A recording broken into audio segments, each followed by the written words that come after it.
无阿弥陀佛，各位观众朋友们好，欢迎收看佛法电视台中文频道，我是小玉，非常感恩能与您一同分享佛法的智慧与慈悲。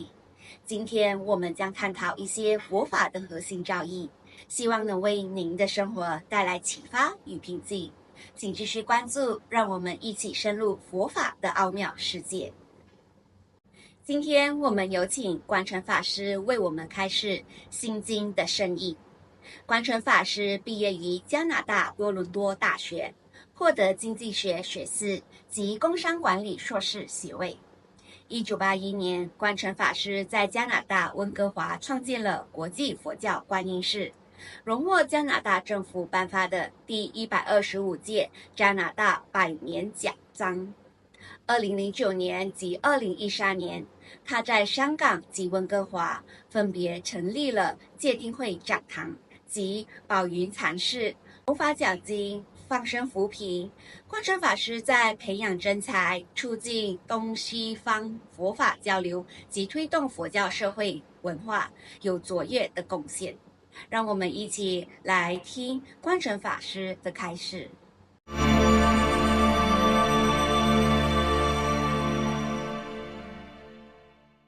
So today, let us continue with the Heart Sutra, and we have to explain the five skandhas. Why do we have to spend so much time in explaining the five skandhas? Because that is the theme of the whole sutra. The five skandhas are empty. If you can perceive that the five skandhas are empty, then you become free from all suffering. When you perceive the five skandhas are empty, the word perceive contains very profound meaning. Not just perceiving it through the language, not just perceiving it through just a superficial understanding of it. Because if you just read a book about emptiness, read a book about five skandhas, you can easily understand what it means. It's not a perceived knowledge. There's a difference between perceived knowledge and enlightened knowledge. Perceived knowledge is very superficial. You read a book, you receive certain knowledge, you know certain things, but it's just a perception without deep practice of enlightenment. You really have to go deep into it, which means that it's not just perception, it's grounded in the mind that you have this deep-rooted understanding of emptiness. So that's the reason why we have to go through its meaning in detail. And if you understand the five skandhas, then you understand vijnana, you understand consciousness. If you don't understand the five skandhas, you wouldn't be able to understand consciousnesses. So there are 8 consciousnesses, and all within the realm of the 18 realms, 6 sense organs, 6 objects, and 6 consciousnesses, which is 3, 6 is 18. So we're all living within the 18 realm of perception, conceptualization, and volition. So that's the reason why we have to spend so much time into it. And if you understand 5 skandhas and the 18 realms, whenever you come across knowledge like Vijnanavadin school about consciousness, you will understand it. Of course, there's a lot more in there that we still have to touch on, but that's the groundwork for leading us to understand more about the Vijnanavadin school. So we still haven't finished the 5 skandhas, but it's worthwhile to go back to it. So this is what it is. Remember we said the manager who control all the salesmen, the eye salesman, the ear the salesman, the nose salesman, the tongue salesman, the body salesman, and then the mano is the manager. When we get to the manager, it becomes the mind now. When we have perception, we have 3 sensations come out: pleasurable, unpleasurable, and neutral. That's comprehensive. It includes everything. It's either pleasurable, something pleasurable, and something unpleasurable, and something neutral. If it is pleasurable, it becomes an attraction to you.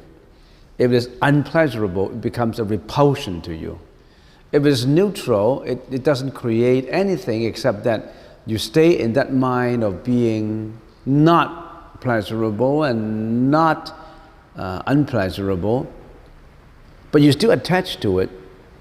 You still have an attachment to that neutral feeling. Whether it is an attraction or a repulsion, it is a sensation comes to you. You love the attraction and you're angry with the repulsion, and we create all these emotions from sensations. You may not realize the three sensations arise. You may not realize it. And if you realize it, you would have controlled it. You won't be led away by the sensation. Like you love something, you love it, and you continue to love it. You won't say, is this love an attachment? And is this kind of love, what is the object of my love? The object of my love is, I don't know, many, many things you love, and you create an emotional feeling about love, and you can't get rid of it. You're emotionally attached to it because you have the sensation about it. You love the attraction so much that you don't know it's wrong or right, or you don't care. You just love it. Loving something because of an attraction, if you continue to do the loving, you're addicted to it. The love becomes an addiction when you habituate it. If the love is just superficial, you don't habituate it, it won't get into an addiction. But if you get into loving and loving and loving, it becomes an addiction to you. You can't get away with it. You could die with it. You could kill with it. You could steal with it. And you don't mind about human dignity because of your addiction to it. You want to be standing in front of a liquor store and begging for $1 or an accumulation of a few dollars, and you go in again to buy another liquor, another bottle of liquor. Your dignities are lost. You don't have human dignity anymore because your love turned into an addiction and you don't know about it. It seems so easy to get rid of the love for bystanders. Now, here's a wino standing in front of a liquor store. You despised him because he could just eradicate his hobby of drinking, but he just can't because he's addicted to it. You may be laughing at him, but how about you yourself? You could have another kind of addiction to the kind of love that maybe you were addiction to when you were a woman. You love a man so much that you could do anything for him. It does not matter whether he betray you or not. That's perception. You have three kinds of sensations. Many people say love is a many splendid thing. That's what we have. But it's love that gets us into trouble. It does not mean that you don't have to be compassionate. You can be compassionate to all humans. But there's a difference between compassion and love. And that we already have to differentiate. So, that is perception. And then the sensation is not enough. When you have that sensation of pleasurable and pleasurable, then it works in your mind that it's not just about sensation. Because the sensation itself is very front end. When certain attraction comes up, if you build up that attraction initially, then you go back to your memory. This thing is so beautiful. And you go back to the same kind of beauty that you love in your memory. You go back to the past, you analyze about it, you love it so much, you conceptualize it according to your memory, you analyze it, you love it so much, you add in your opinion about it. Your love is your opinion, is your bias. A wandering dog in a street will love any feces the dog encounter. He loved it so much. When the human look at the dog, it would be disgusting. But the dog loves it so much. So everybody's perception is different. Everybody's conceptualization is different. I still remember a Japanese poem. It says, Something like this. At the clap of hands, a Japanese poem, at the clap of hands, the waitress come bringing tea. The waitress listen to the clap of hands. The waitresses come serving tea at the clap of the hands of the master of the house. The flying birds get scared at the clap of hands. He thought someone is going to shoot. At the clap of hands, the carps in the swimming in the pool is gathering to receive food. So it's the same clapping of hands. How come it could be perceived so differently? Because of the karma. Because of the karma that we have. So we conceptualize, we analyze it, so that goes into conceptualization, including memory, analysis, and judgment, and biases, and etc., and etc. Volition is something deeper, because you link up your conceptualization, your analysis and judgment with your ego, with the director in you, which is the manas, which nana, which is not just the manager, it's the director, is the ego of that company. He ties everything to his ego. I love this, I hate this. This is my personal view. Anything that benefit me, I'll do. Anything that does not benefit me, I won't do. That ego has been carried on from many, many reincarnations, many, many cycles before. It has been brought forward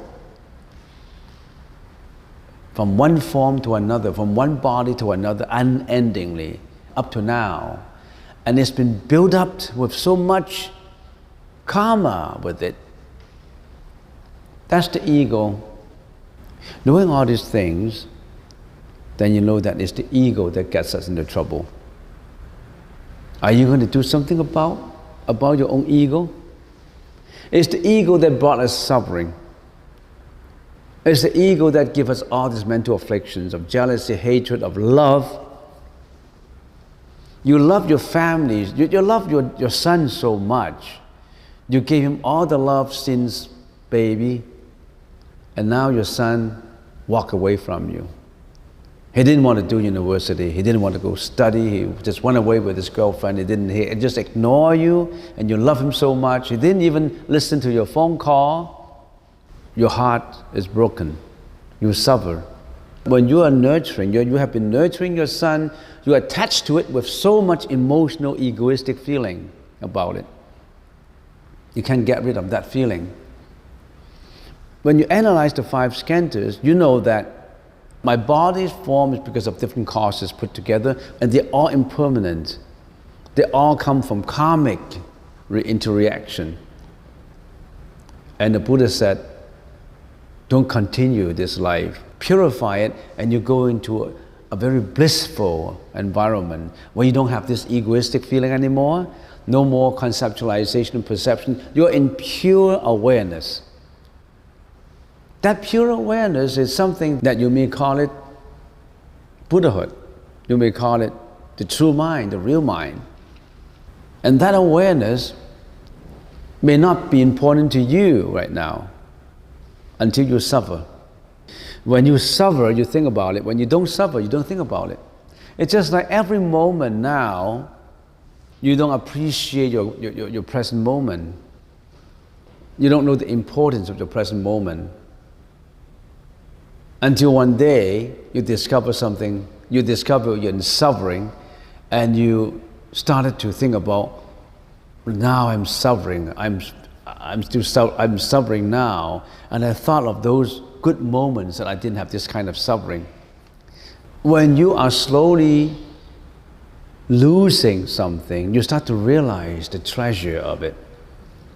When you have your eyesight, you don't appreciate your own eyesight because you've got it. When you have ears to listen to, you don't appreciate that much because you got it. When your body is in good health, you don't appreciate it because you've got it until you lose it. Then you start to think, oh, those are the good days when I have all these kind of thing. But the Buddha said, you live at the present moment. At the present moment, you have all these, and why don't you do something about your spirituality? Why you are still having all these faculties that you can use? You've been using your faculties to love attraction, to hate repulsion. Why don't you use your present faculties to get rid of all those, to purify yourself? But we won't. We just continue the karmic evolution that we have. We don't even realize it. We enjoy every present moment with love and hatred. If tomorrow I have to die, what would I do today?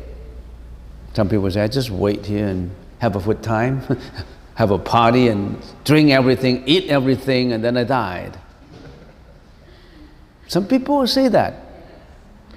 If I have only one day to live, I would find the most beautiful girlfriend and I would drive the most luxurious car and I would live in a big mansion.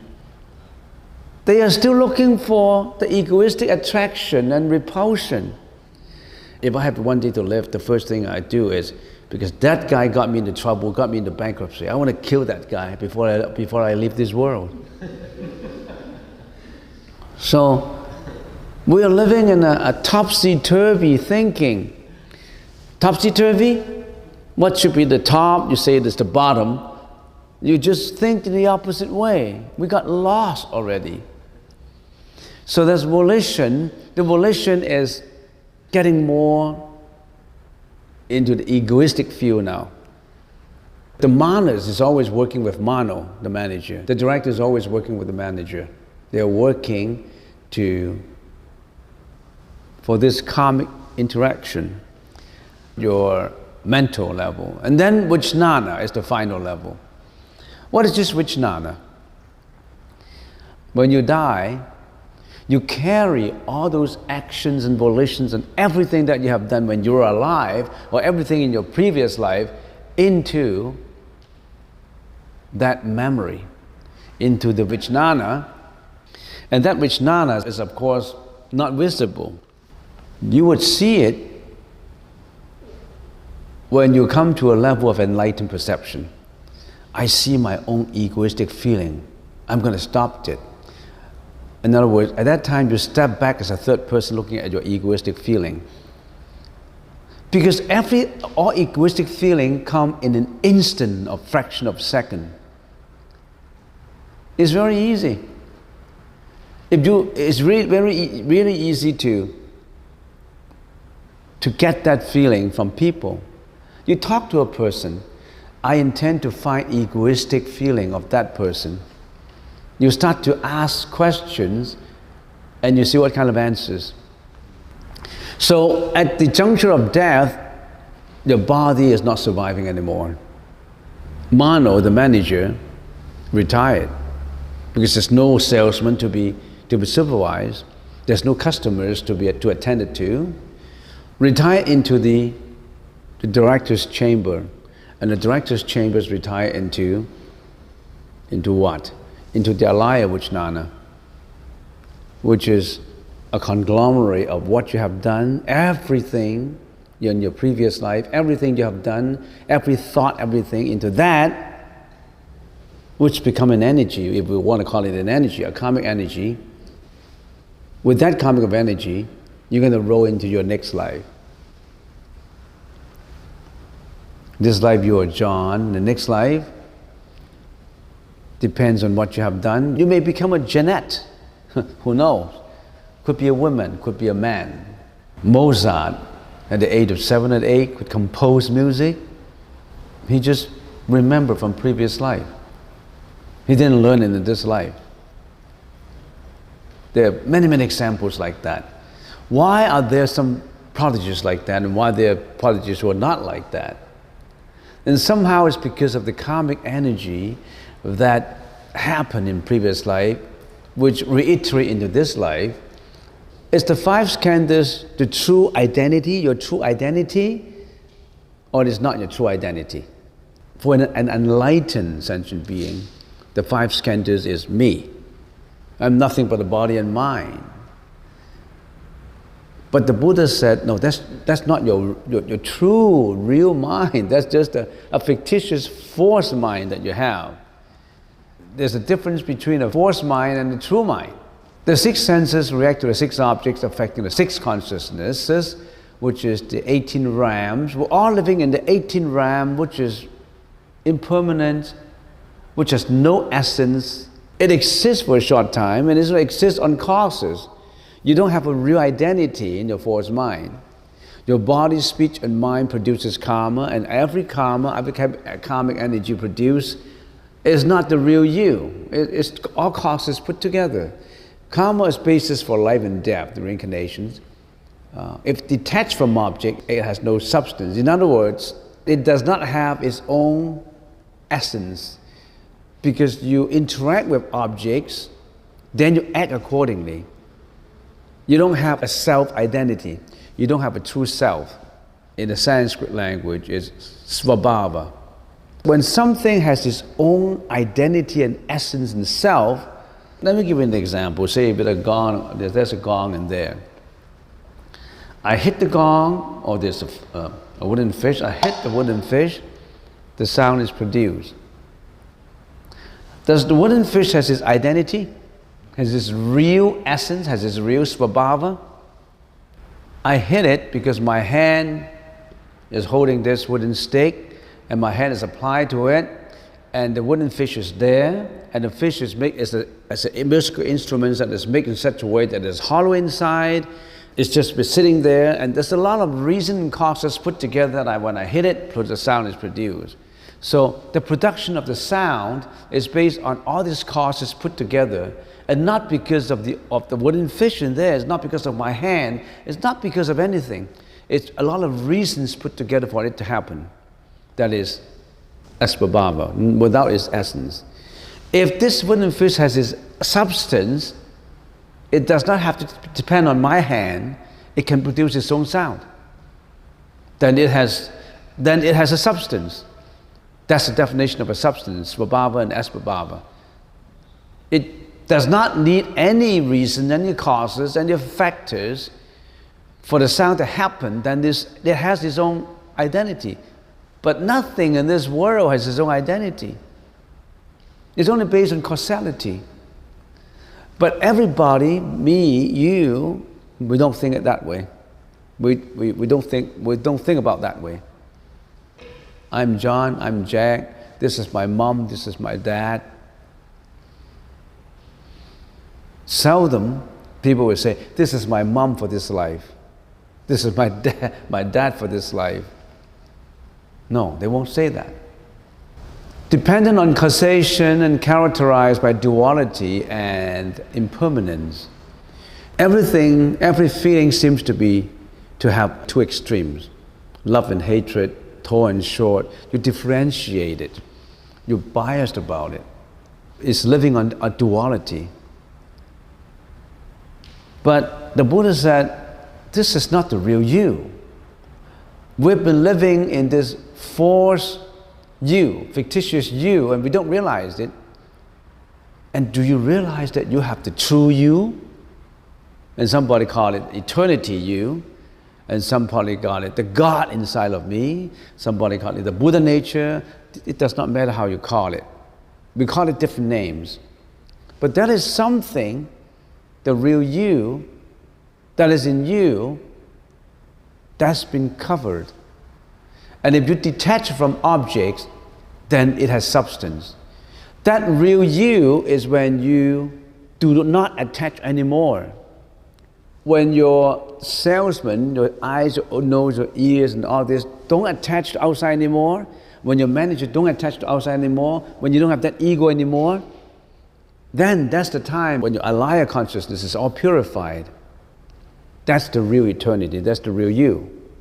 Because at that time, that real you is away from reincarnation, away from suffering, no more of that. That's not the same as going to heaven. Going to heaven, you enjoy the happiness in heaven for a million years, you still have to die because you still have that karmic energy in you. You are still not purified. You go to heaven because you have done all kinds of meritorious things. You build all the causes for you to go to heaven, and then you enjoy heaven because you've done all the good causes. You've been very generous, you've been helping, you didn't do any wrong thing, but you still have attachment. You still have an ego. You still have a self. With that self, you go to heaven. With that self, after you enjoy, based on the karma, what you've got in heaven, you still have to reincarnate. That's not the ultimate way to go. So, when the false mind arises from it, it has not lost its substance. That means if you have discovered and maintained a true mind, do you mean that you have to leave this world? You still use that false mind to live, but behind it, that real mind is already exists because you have been enlightened. It's just like the Buddha, 2,600 years ago. The Buddha's mind is enlightened. But when he lived in this world, he still eat, he still walk, he still talk. When a mosquito bites, he still feel itchy. Because the body is still there, it still interact. But behind, he's already detached from that body. He's already got that purification. It's just like the high monks, for example. There are many monks in China, in Thailand, in Sri Lanka, in India. When you look at them, they behave like a normal human being. They still get sick. They still have a flu. They still, they caught a cold, and they still have to get some Tylenol to take inside and cure it. That's the body. For example, when Ajahn Chah got sick, he couldn't speak. He was sick for 10 years. When people see him, this monk is suffering. Only his body is suffering, but not him. He has no suffering. He's happy, but his body is still suffering. But he was able to be detached from the suffering. So when you look at a senior monk, if you do something wrong, the enlightened monk could still get angry. Oh, you shouldn't do that. If you didn't do it the next time, you'll be punished. Oh, you are a kind monk, how come you still scolded me? He scolded you because he differentiated accordingly because he wanted to teach you. He still behaved like a normal human being, but behind he has this enlightened identity inside. When this body died out, we call it parinirvana. Then no more of this body is in that state of eternity. No more of this body. Remember, when this body you carry around, you still have suffering. You still have to serve your karma. The fact that you've been studying Buddhism for a long time, you've been doing all these good deeds, and how come in your final years you still have suffering? Because you burned the last straw of bad karma out. When that last straw is burned out, you're in purity. So don't lose your confidence if you're still, how come I've been meditating, I've been doing all these things, and how come there's bad things to happen to me? Am I supposed to meet only the good things when I believe in the Buddha? Everything will be so peaceful and lovable to me when I started meditation, and how come I still have all these things? Because you still have the karma that you have to serve, the few last straws that you still have to burn. When you burn away that, you clean it up. So it is beyond duality. When completely pure and bright, it is nirvana. When you practice meditation, you practice and practice and practice, and some people say, I'm not getting anywhere. I feel good about it. Am I getting anywhere?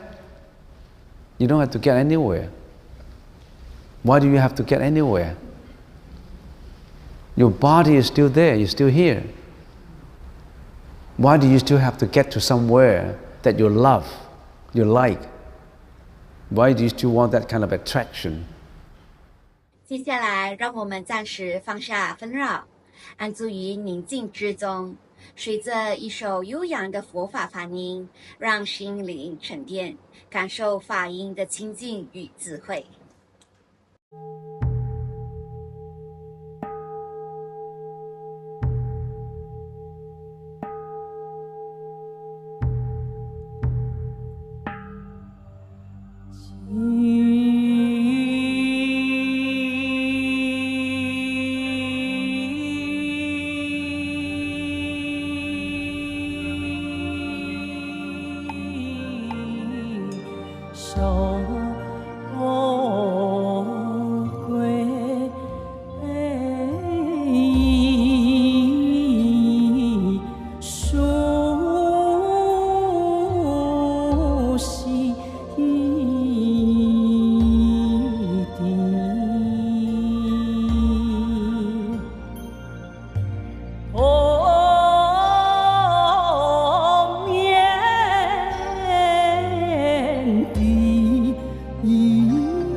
这里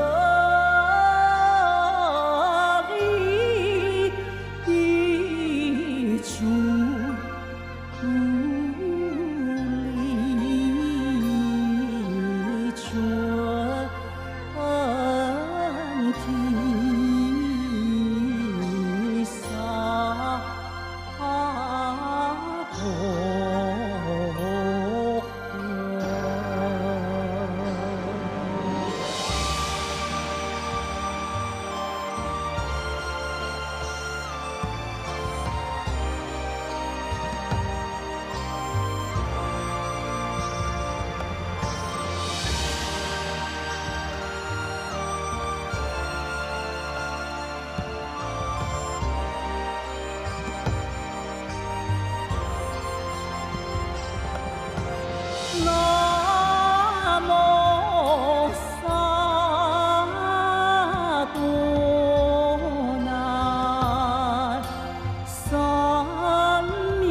今天的节目就到这里告一段落。